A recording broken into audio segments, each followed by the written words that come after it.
Hello, this is Shubham. So today I am going to discuss straight lines.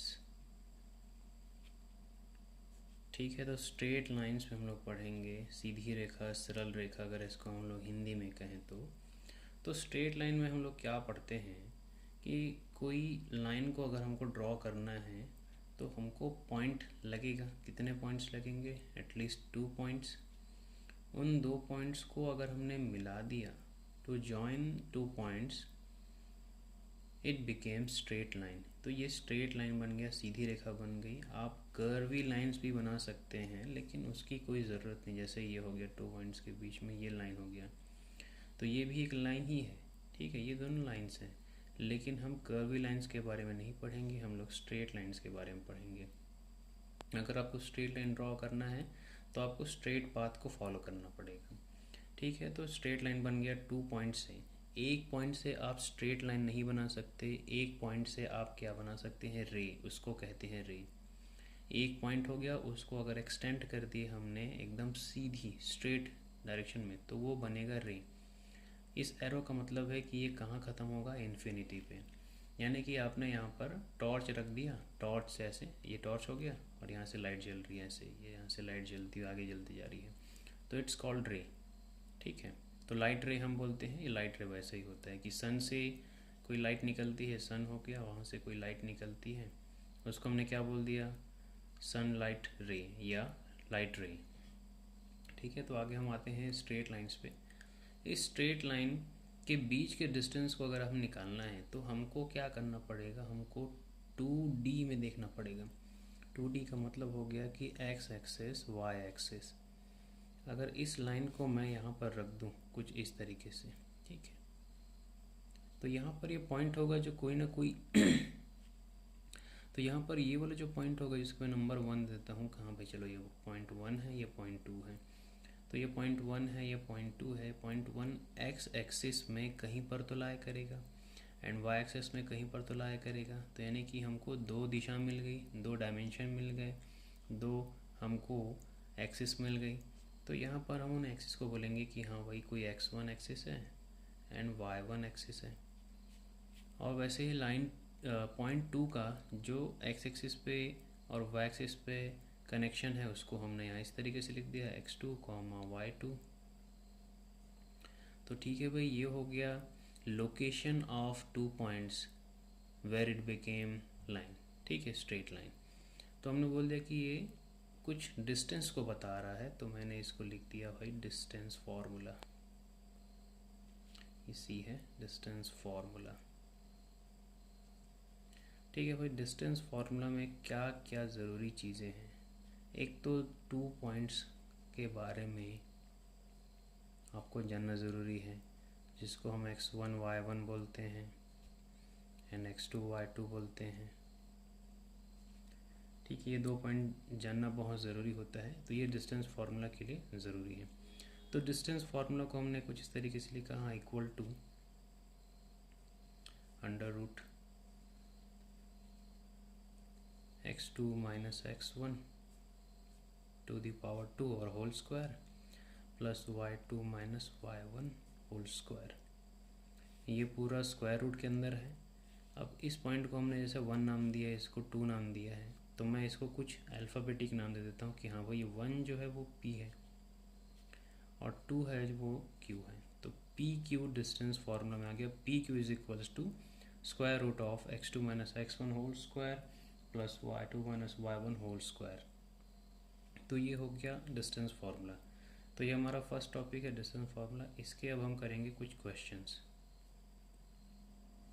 ठीक है, ये तो बहुत ही सिंपल सा फार्मूला है डिस्टेंस फार्मूला, कि कोई क्वेश्चन आ जाता है आपको कि हाँ भाई, फाइंड द डिस्टेंस। क्वेश्चन 1 कर देता हूँ, चलो क्वेश्चन से नहीं करना था। Find the distance between 2 points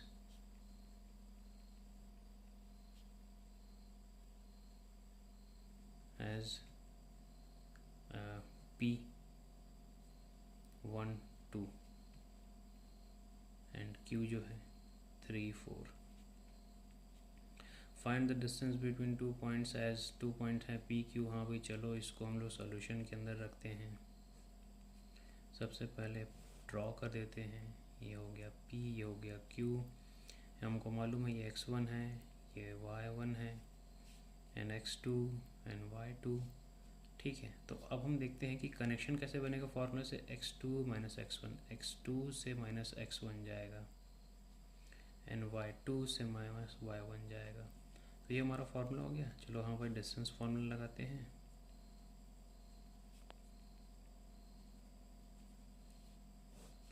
ठीक है, क्या कहता है भाई, पी क्यू आएगा, क्योंकि ये पॉइंट्स पी और क्यू में क्वेश्चन गिवन है तो पी क्यू लिखो। ए भी दिया है तो ए भी लिखो। सबसे पहले तो हमने यार फार्मूला को लिख दिया, y2 minus y1 whole square is equals to, अब रख देंगे वैल्यूज़ को। तो x2 में है क्या है 3 है, y2 में क्या है 1 है, होल स्क्वायर लगा दिए प्लस y2 में क्या है, अच्छा x2 x1 है, y2 में क्या है 4 है, माइनस y1 में क्या है 2 होल स्क्वायर। तो बोर्ड मास के हिसाब से पहले ब्रैकेट सॉल्व होता है, तो हमने ब्रैकेट सॉल्व कर दिया। कुछ ऐसा ही होगा, ठीक है। 3 माइनस 1 होगा +2, 4 माइनस 2 होगा +2। अब स्क्वायर रूट सॉल्व होगा, सॉरी रूट बोल दिया, स्क्वायर सॉल्व होगा 4 + 4, 4 + 4 आपको मालूम है क्या होता है 8 होता है, और 8 का स्क्वायर रूट का आंसर करते हैं यानी कि सिंप्लीफिकेशन करते हैं तो वो बनता है 2√2। ठीक है, इसको मैं एक्सप्लेन कर देता हूँ कि 2√2 कैसे बना। क्या हम 8 को 2 × 2 लिख सकते हैं? बिल्कुल लिख सकते हैं। और 2 × 2 जो है एक जोड़ी बन गया, जोड़ी बनता है तो क्या वो ऐसे लिख सकते हैं क्या उसको, √2² × 2। देखो मैं स्क्वायर को यहाँ तक लिखा हूँ, ठीक है। एक लाइन में स्क्वायर यहाँ पर चिपका रहेगा, अगली लाइन में स्क्वायर रूट अलग निकल जाएगा और स्क्वायर रूट से रूट कैंसिल हो जाएगा। तो इस रूट के इस 2 के पास स्क्वायर नहीं है तो ये बच जाएगा। तो ये हमारा क्या है डिस्टेंस फार्मूला। अब कोई ना कोई यहाँ पर हमको यूनिट देना चाहिए इन लोग को कि भाई ये यूनिट में है, कुछ तो यूनिट में है, सेंटीमीटर में है, किलोमीटर में है, मिलीमीटर में है, ठीक है। कुछ भी लेंथ का यूनिट होना चाहिए क्योंकि डिस्टेंस तो लेंथ ही होता है। ये कुछ कुल मिला के लेंथ ही डिटरमाइन कर रहा है, तो कुछ नहीं दिया है तो आपको यहाँ पे लिखना पड़ेगा हाँ भाई ये तो यूनिट्स है, ठीक है, ये तो यूनिट्स है। यूनिट नहीं लिखेंगे, यूनिट्स लिखेंगे, ठीक है। हाँ भाई यूनिट्स है, तो सेंटीमीटर आता है तो सेंटीमीटर लिख देंगे, सॉरी यूनिट लिख देते हैं। चलो यूनिट लिख देते हैं। अब देखते हैं भाई नेक्स्ट टॉपिक जिसको हम लोग कहेंगे, अच्छा अभी 8 मिनट्स हो गया क्या, चलो एक क्वेश्चन और फटाफट देख लेते हैं। Question 2, find the distance between 2 points as, अब मैंने नाम बदल दिया A, -1 0 एंड B रख दिया 3 -5। ठीक है, तो अब थोड़ा नेगेटिव वैल्यूज़ पे भी डिस्कस कर लेते हैं। सॉल्यूशन, चलो इसको मैं शॉर्ट में लिख देता हूँ यार, AB इज इक्वल्स टू, पहले आएगा x2 माइनस x1। अब देखो भाई माइनस तो फार्मूला से आया, ये माइनस इसका ब्रैकेट में लगेगा, whole square plus y2 minus y1। ठीक है, तो यहाँ पर हमने लिख दिया कि 3, सबसे पहले ब्रैकेट को सॉल्व करते हैं, ब्रैकेट में आ गया प्लस आ गया 3 + 1 होल स्क्वायर, -5 -0 क्या बचेगा, सिर्फ -5, स्क्वायर भूल गया तो मैं। 3 + 1 हो गया 4, 4 स्क्वायर प्लस -5 का स्क्वायर करेंगे क्या आएगा, -5 × -5, माइनस माइनस प्लस यानी कि 25। अब 4 स्क्वायर को ओपन कर लेते हैं, 16 + 25। अब 16 + 25 करते हैं, 6 5 11, 1 कैरी 1, ये हो गया 3 और ये 3 सॉरी 4 कैरी 1 था, 41। तो इसको मैं ठीक से लिख देता हूँ, √41 unit. This is our answer. तो ठीक है, दैट्स इट, थैंक यू।